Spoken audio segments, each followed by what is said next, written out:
That seems fitting for the beginning of the Shrek tier list. Gonna try my best to not incorporate anything that came into like the second, third, or fourth, or any of the spin-off movies.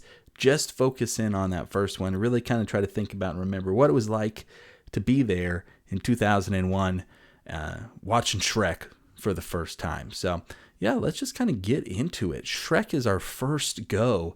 And I think Shrek has obviously got to be that S tier. He is well-rounded, lots of layers, right? Funny, well-voiced by Mike Myers.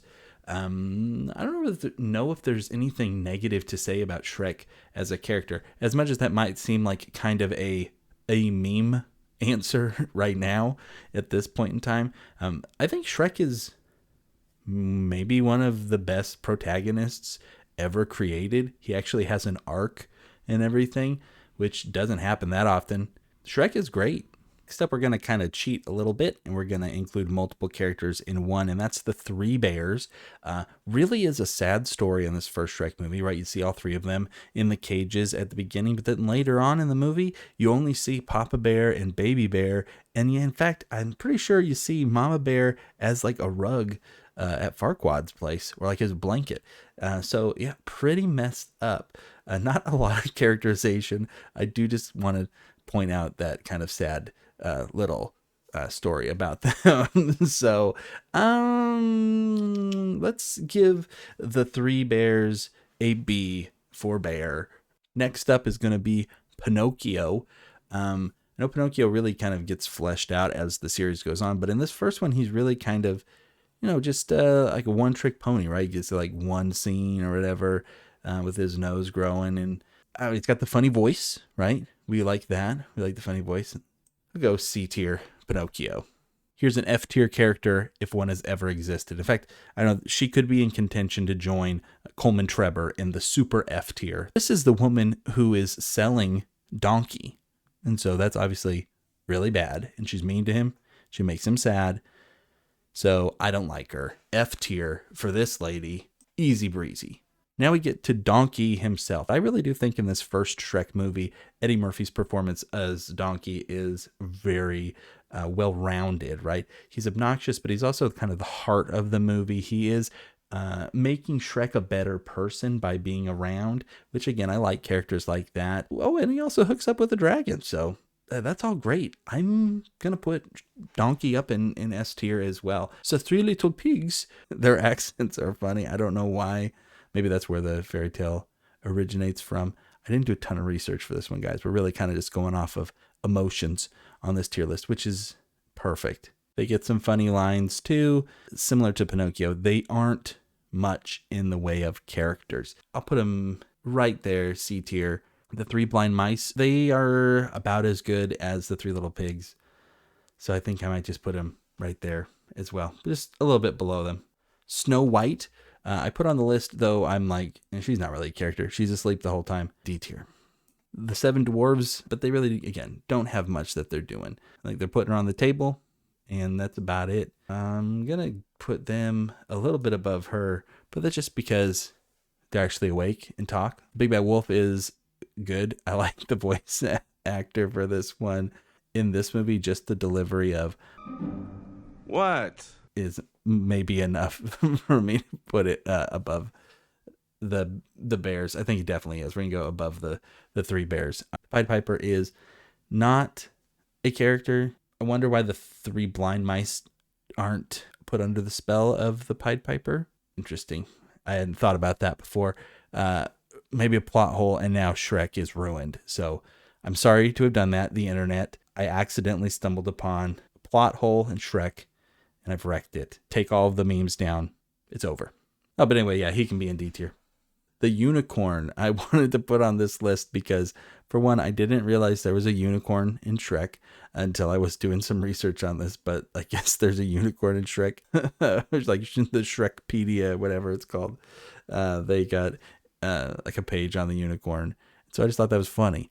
And so there's this unicorn. As a joke, I want to put it in A tier, but I'm not going to do it. I'm going to go down here, bottom of D. Well, would you look at that? Lord Farquaad. Maybe my favorite performance from John Lithgow ever. He's a fantastic character.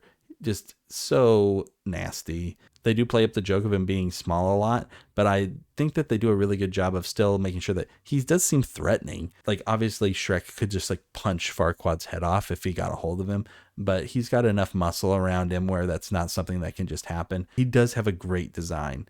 Like, that chin is just fantastic. It's got to be modeled off of Bruce Campbell. Yeah, I'll go A tier. Thelonius is maybe the breakout star of the movie, right? Pick up a three, my lord.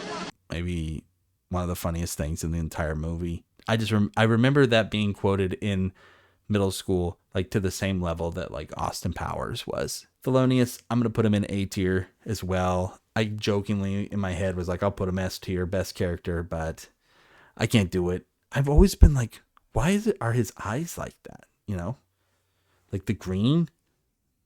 In my head canon, it's like he's also an ogre. How messed up would that be? The Gingerbread Man, one, I think maybe like out of these side characters, the one that you get the most out of, like as compared to like the Big Bad Wolf and all those. Like, he has a legitimate real scene where he has characterization. I'm going to put him bottom of A tier, and he's going to be joined by that magic mirror, the mirror on the wall. Because again, that's going to go in A tier. Same reason. Actually kind of characterized. We see fear from the mirror. I don't know, isn't just like only doing what Farquaad wants because it wants to. It's not like evil or anything. I like that portrayal of the character as well.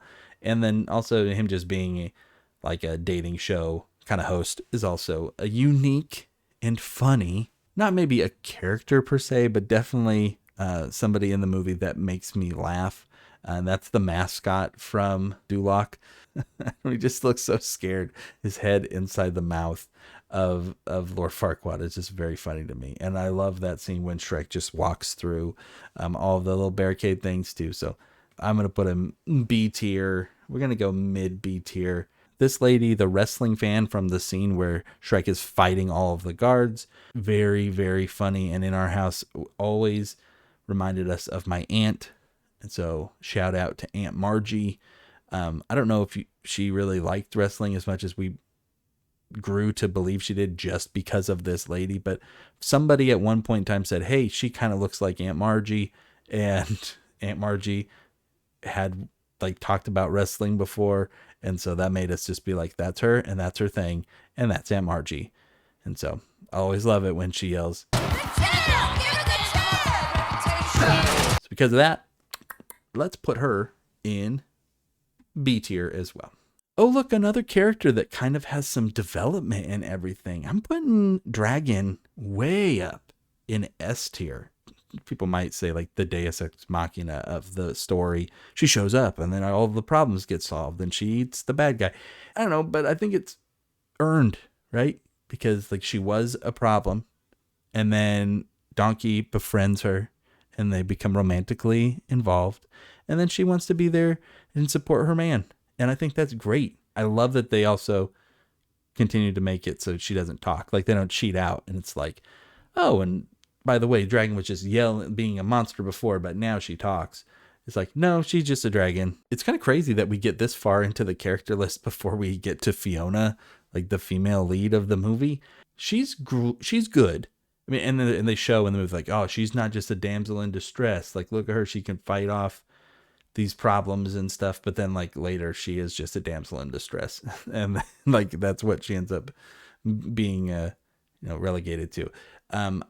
I do think, you put her in S tier because of got a lot of development too. Like she changes, she learns to grow and love herself because she thought she was unlovable. And then she finds out that there are people out there who care for her just the way she is. And what a wonderful little lesson that is. And so let's go ahead and put her there too, but I'm going to put her after Dragon. You're not going to stop me. Monsieur Hood is just kind of an extended joke, but a funny one. I'm going to put him right here because again, he's just a bad dude. Don't like him much. And then lastly, we got the Bishop, who I don't know. I wasn't even going to put him on the list, but the Wikipedia was like really adamant. They're like, no, this is a character. And so he's on the list, but he's going to go in D tier. Hey, let me know who your favorite Shrek character is down in the comments below. Let me know if I should kind of grow this list out and talk about the other Shrek movies. If that's something people would like to see, it's something I'd be willing to do. Thank you for watching the video. Hey, we got other videos too that I think you might like if you like tier lists, if you like talking about movies. I do both of those things quite a lot. Hey, I do live streams too. You can find out all of that by subscribing to the channel. So thanks for being here. Hopefully you do that, and we'll see you next time. Okay, bye. See you later. Bye. Okay. I'm going to end the video now. Okay. Bye. I'm pushing the button. Okay, I'm going to do it. I'm stopping it for real now. Oh, I forgot one more thing.